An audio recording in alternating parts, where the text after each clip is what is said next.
Hello बच्चों, मैं हूं आकाश कुमार। स्वागत करता हूं आपका अपने यूट्यूब चैनल एक क्लासेस इंडिया पर। और कल की वीडियो में हमने मैथ का सिलेबस जान लिया था और आज की इस वीडियो में हम लोग संस्कृत का सिलेबस जानेंगे। अगर कोई बच्चे इस चैनल पर नए आए हैं तो मैं उनसे ये बताना चाहता हूं कि अगर आपने अभी तक आपने हिंदी और मैथ्स का सिलेबस नहीं जाना है तो आप इस वीडियो को देखने के बाद उसको भी देख लीजिएगा। उसका लिंक आपको वीडियो के डिस्क्रिप्शन बॉक्स में या फिर इस चैनल की प्लेलिस्ट में आपको मिल जाएगा, तो आप जाकर उसको देखना ना भूलें। तो चलिए बिना देर करते हम वीडियो को स्टार्ट करते हैं। तो देखिए, बाकी जैसे कि हमने जान लिया सिलेबस कौन सा, मैथ का और हिंदी का। तो दोनों में कितने ऑब्जेक्टिव थे? तो दोनों में ही 100 ऑब्जेक्टिव थे। उसी प्रकार आपके संस्कृत एग्जाम में भी आपके 100 ऑब्जेक्टिव रहते हैं, ठीक है। अगर आप ये सोचें कि हाँ सर कि सब में तो 100 ऑब्जेक्टिव रह रहे हैं, तो क्या सब में रहेंगे? तो नहीं, आपका सिर्फ हिंदी, मैथ और ये संस्कृत, इसमें 100 ऑब्जेक्टिव रहते हैं। बाकी साइंस और सोशल साइंस में बात अलग है, तो मैं अभी उसका जिक्र नहीं करूँगा। उसकी जब सिलेबस आएगी तो आपको खुद पता चल जाएगा, ठीक है। फिलहाल हम लोग संस्कृत की बात कर लेते हैं। तो संस्कृत का आपको मैंने बता दिया कि 100 ऑब्जेक्टिव यानी कि 100 ऑब्जेक्टिव रहते हैं। उसमें आपको करना कितना है? तो उसमें से आपको 50 करने हैं। और सवाल ये कि सर ये ऑब्जेक्टिव रहते कहाँ से? तो ये ऑब्जेक्टिव आपके बुक से और व्याकरण यानी कि संस्कृत व्याकरण से और संस्कृत की आपकी प्रिस्क्राइब टेक्स्ट बुक से रहते हैं, ठीक है। और मैं आपको जानकारी के लिए बता दूं, आपके संस्कृत की किताब में कुल 14 चैप्टर यानी कि 14 चैप्टर्स है, उसी के अंदर से आपका क्वेश्चन आएगा। और व्याकरण में आपको कुछ गिने चुने टॉपिक्स पढ़ने हैं, जो ज़्यादा नहीं है, मेरे ख्याल से 7-8 है।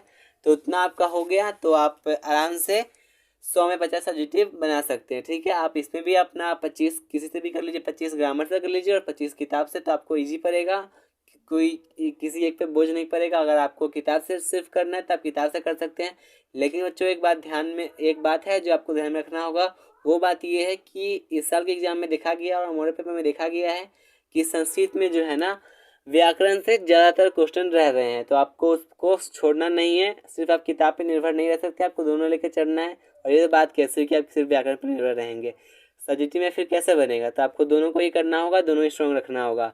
और मैं आपको ये बात बता दूं कि मेरा जो था ना 10th में सबसे ज़्यादा मार्क्स जो था किसी विषय में, तो वो सब्जेक्ट यही है, ठीक है। तो फिलहाल मैं आपको संस्कृत में कितना मार्क्स है अभी नहीं बताऊंगा, मैं आगे बताऊंगा। ये एक सीक्रेट है, ठीक है। जब मैं आपको पढ़ाऊंगा तो मैं आपको बता दूंगा। और ये ऐसा इतना सबसे अच्छा मार्क्स कैसे आया इसमें, वो भी मैं आपको बता दूंगा, ठीक है।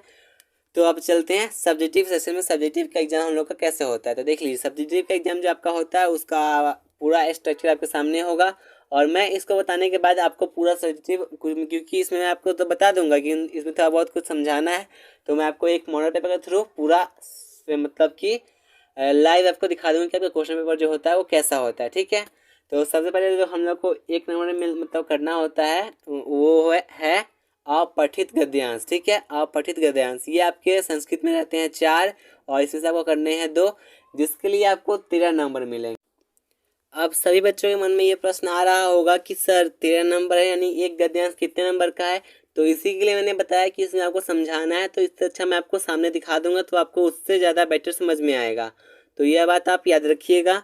तो आगे बढ़ते हैं। आगे आपको 2 नंबर में क्या करना था? 2 नंबर में आपको पत्र लेखन करना है, जो कि आपका वो भी आपका 4 रहता है। 4 में से वो करना कितना है? तो 2 करने हैं। उसके लिए आपको 8 मार्क्स मिलेंगे, ठीक है। यानी पत्र लेखन जो आपका होता है 4 होता है, 4 में से 2 करना है, जिसके लिए आपको 8 मार्क्स मिलेंगे।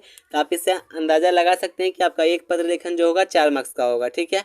उसके बाद हम आगे बढ़ते हैं थोड़ा, तो उसके बाद हमको अनुच्छेद लेखन यानी कि जो हमारा हिंदी में निबंध था ना, वो यहाँ पे अनुच्छेद लेखन में मतलब ट्रांसफ़र हो चुका है, ठीक है। तो वो आपका जो रहता है वो जैसे हिंदी में 5 था वैसे ही संस्कृत में भी 5 है। इसमें से आपको 1 करना है।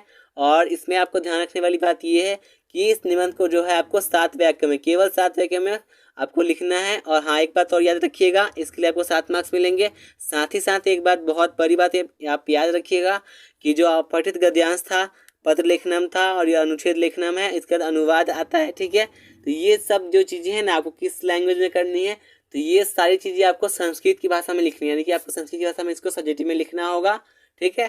तो आप सोच रहे हैं कि सर आपने लघु उत्तरीय प्रश्न का नाम क्यों नहीं लिया?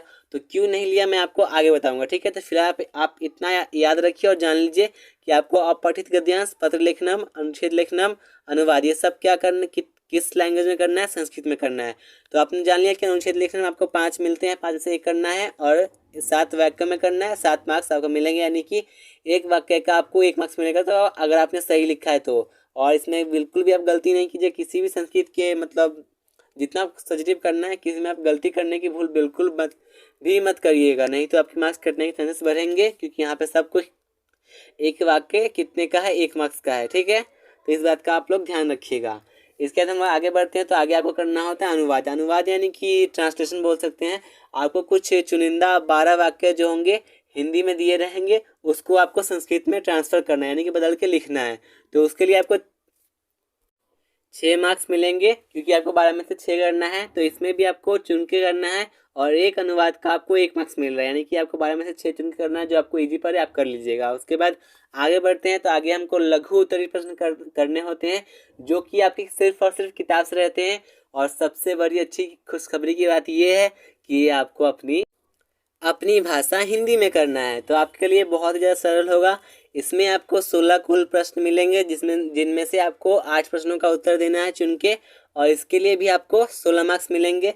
तो आप इससे अंदाज़ा लगा सकते हैं कि आपका जो एक क्वेश्चन का आंसर होगा वो 2 मार्क्स का होगा। तो इसमें भी आपको गलतियाँ नहीं करनी, ताकि आप फुल से फुल मार्क्स स्कोर कर सके। अगर कटता भी मार्क्स तो आपका 10 या 5 कटे तो भी आपका बहुत अच्छा सब्जेक्टिव से मार्क्स आप ला सकते हैं। तो इसमें कोई भी गलती नहीं करनी है। और आपको मैं इतने सारे सीक्रेट्स बता दूंगा ना, क्योंकि मैंने आपको पहले ही बता दिया कि मेरा सबसे ज़्यादा मार्क्स जो था 10th में वो संस्कृत में था, तो वो कैसे आया वो मैं आपको बताऊंगा ही। तो फिर डरने की कोई बात ही नहीं है, और संस्कृत ज़्यादा हार्ड नहीं होता है, ठीक है। और साथ ही साथ मैं आपको इतना कहना चाहूँगा कि अगर जो हमने बताया है समझाया है वो आपको समझ में नहीं आता है तब क्या करना है, और कोई सवाल नहीं आता है तब क्या करना है, ठीक है। साथ ही साथ हमारा जो गेस क्वेश्चन है वो भी लड़ेगा, अगर वो नहीं लड़ता है तब क्या करना है, सब कुछ इसमें बता दें। यानी कि आपको आपका जो है संस्कृत की तैयारी कराएंगे, तो आपको कोई डाउट नहीं रहने वाला इस वीडियो से, ओके। तो बच्चों, जैसा कि मैंने आपको कहा था कि मैं आपको सब्जेक्टिव का जो है लाइव कुछ दिखा भी दूंगा, तो आपके सामने देखिए खंड बार लिखा गया है, विषय निष्पक्ष यानी सब्जेक्टिव आपका ये है। सबसे पहले जो आपको क्या करना होता है, आप पढ़े गद्यांश, तो आपको कुछ इस प्रकार का मिलेगा, जो आपको मैं दिखाता हूँ। देखिए ये आपका इस प्रकार का रहेगा, और से लेके यहाँ पे जहाँ तक आपका विराम चिन्ह वहाँ तक आपको पहले इसको पढ़ लेना है। फिर 1 नंबर में आपको उत्तर देना है एक शब्द, यानी कि इसका आप जो आंसर होगा ना वो सिर्फ एक मतलब एक वाक्य यानी मतलब एक शब्द ही होगा, ठीक है। यानी इसलिए आपका जो इसका जो है एक पद नहीं उत्तरता लिखा गया है। ये आपका एक जो क है आपका 1 मार्क्स का है, ख भी आपका 1 मार्क्स का है, यानी कि दोनों 2 मार्क्स से हैं। और उसके नीचे हम लोग आते हैं तो यहाँ पे पूर्ण वाक्य उत्तरता है, यानी कि आपको इसके अंदर पूर्ण वाक्य में उत्तर देना है, यानी जितना आपसे पूछा जा रहा है उतना में आपको देना है, और ऊपर वाले में सिर्फ आपको एक शब्द में उत्तर देना है। तो यहाँ आपका ये जो है क आपका 2 मार्क्स का है, और ख भी 2 मार्क्स का, यानी कि दोनों 2-2 मार्क्स का। तो यहाँ पे आपका 4 मार्क्स हो गया, ऊपर आपके 2 मार्क्स यानी 6 मार्क्स। और फिर नीचे यहाँ पे आपको एक शीर्षक लिखना है, यानी कि इस गद्यांश के जो एक मतलब बहुत ही सटीक जो शीर्षक है वो आपको लिखना है। इसके लिए आपको मिलेंगे 1 मार्क्स। तो आपको इसमें से कोई भी एक मतलब इसमें से आपको पूरा करना है। अगर आपको ये नहीं आता है तो यहाँ पे अथवा करके एक और गद्यांश दिया गया है कुछ इस प्रकार से, जिसको आप देख सकते हैं। आधा इस स्लाइड में है और आधा इस अगली स्लाइड में। तो यहाँ पर भी कुछ इसी प्रकार से है, यहाँ पर भी आपको उसी मार्क्स का पूरा वेटेज दिख रहा है, तो आपको इस प्रकार से करना है। उसके बाद हम लोग आते हैं आगे, तो आपको यहाँ पे ब में कुछ और गद्यांश भी दिखने को मिलते हैं। यहाँ की अभी तक तो आपने 2 देख लिए, आपका तीसरा है, ठीक है। तो ये आपका कुछ इस प्रकार का होगा, इसका आधा हिस्सा भी इस स्लाइड में है। तो यहाँ देख सकते हैं आप किस प्रकार से है, ये रहा। यानी कि आप देख सकते हैं सारे गद्यांश यहाँ पे। हाँ देखिए यहाँ पे है जो आपका शीर्षक नहीं है, तो ये आपका कितना 6 मार्क्स का ही होगा। यानी कि एक आपका गद्यांश जो है 7 मार्क्स का होगा, और एक दूसरा जो होगा 6 का होगा। या फिर आप ऐसा नहीं कि आप दोनों साथ साथ वाले कर लेंगे, आपको दोनों एक उसमें से करना है, एक इसमें से करना है, ठीक है। तो चुन के करना है, आप एक में से आप 7 वाला कर लीजिए और एक में से 6 वाला कर लीजिए। तो ये डाउट भी आपका यहाँ पे क्लियर हो चुका है। आगे जब आप पूरा देख ही रहे तो आगे भी आप देख लीजिए, आपको निबंध किस प्रकार से मिलेगा वो भी देख लीजिए। तो यहाँ पे देखिए, ओ सॉरी, यहाँ पे हम लोग आगे पीछे चलते हैं। तो यहाँ पत्र लेखन है, ठीक है। पत्र लेखन किस प्रकार से मिलेगा, यहाँ पे देखिए साफ लिखा गया है, निम्नलिखित में से किन्हीं 2 प्रश्नों का उत्तर दें। यानी कि आपको 2 प्रश्नों का उत्तर देना है, किन में से, तो इन चारों में से। यहाँ देखिए कुछ इस प्रकार से आपको जो है पत्र लिखना है। उसके बाद अनुच्छेद लेखन यानी निबंध है, इस प्रकार से आपको मिलेगा। यहाँ पे भी आप देख सकते हैं 7 वाक्य में लेना है, अनुच्छेद लिखना है, ठीक है। उसके बाद अनुवाद आपको यहाँ पे कुछ इस प्रकार का रहेगा, यहाँ आप देख सकते हैं। फिर लघु उत्तरीय प्रश्न है यहाँ पर, ये आप देख सकते हैं। उसके बाद ये यहाँ पे ख़त्म, ठीक है। तो इतना यहाँ पे आपको ख़त्म, आपने देख लिया सब्जेक्टिव कैसे करना है। अब आगे बढ़ते हैं। तो अब हम देखेंगे जो हमारी संस्कृत की बुक है उसके चैप्टर्स के नाम क्या हैं और कितने चैप्टर्स हैं। चैप्टर्स मैंने आपको पहले बता दिए थे 14 है, तब उनके नाम जान लेते हैं। तो आपके सामने मेरी संस्कृत की जो है फेयर कॉपी आपके सामने दिख रही होगी। यह मेरी संस्कृत की फेयर कॉपी थी जिसको मैंने आप देख सकते हैं कितनी अच्छी तरीके से मेकअप कर दिया है। अब आप इसको देख, मैंने ऐसे ही बहुत चीज़ें यहाँ से क्रॉप कर दी हैं, लेकिन अगर आप कहेंगे तो मैं आगे आपको दिखा दूंगा। तो फिलहाल हम बिना देर करते हुए चैप्टर के नाम को पढ़ लेते हैं। तो सबसे पहले जो चैप्टर है हमारा वो है मंगलम। उसके बाद है हमारा पाटलिपुत्र वैभवम है। उसके बाद आपका तीसरा चैप्टर आलस्कता है। चौथा चैप्टर आपका संस्कृत साहित्य लेखिका है। पांचवा चैप्टर आपका भारत महिमा है। छठा चैप्टर आपका भारतीय संस्कारा है। सातवां चैप्टर आपका निधि श्लोका है। आठवां चैप्टर आपका स्वामी दयानंद का है। 10वां चैप्टर आपका मंदाकिनी वर्णनम है जो कि रामायण से संकलित है। उसके बाद 11वां चैप्टर आपका व्याघ्र प्रतीक कथा है। ये कहानी के रूप में है और बहुत अच्छी है, ठीक है, इंटरेस्टिंग है, ठीक है। उसके बाद आपका 12 चैप्टर है, ये भी सच्ची घटना पर आधारित कर्ण से दानवीरता कहानी है जो कर्ण की जीवन पे संबंधित है, यानी कि उनके जीवन पे आधारित है। उसके बाद विश्व शांति और संस्कारा जो है हमारे कुल मिला के 14 चैप्टर है जो आपको संस्कृत में पढ़ने हैं। तो इन्हीं की बात मैं कर रहा था। आगे हम लोग ग्रामर के टॉपिक जान लेते हैं। तो ग्रामर के टॉपिक आपके सामने शो कर रहे होंगे। उसमें से आपको महसूस होगा आपको पढ़ना तो है नहीं, सिलेबस में ये नहीं है, फिर भी अगर आप कहेंगे तो मैं पढ़ा दूंगा। अदरवाइज हमारा जो सिलेबस है उसको हमको स्टार्ट करना है वर्णमाला से, फिर हमको पढ़ना है संधि, फिर कारक यानी ये 3 हो गए, फिर धातु रूप यानी लकार के बारे में जो हमारा इंग्लिश में टेंस है, हिंदी में काल है, यहाँ पे संस्कृत में क्या है वो एक लकार है, ठीक है। और ये 5 प्रकार के होते हैं, ठीक है।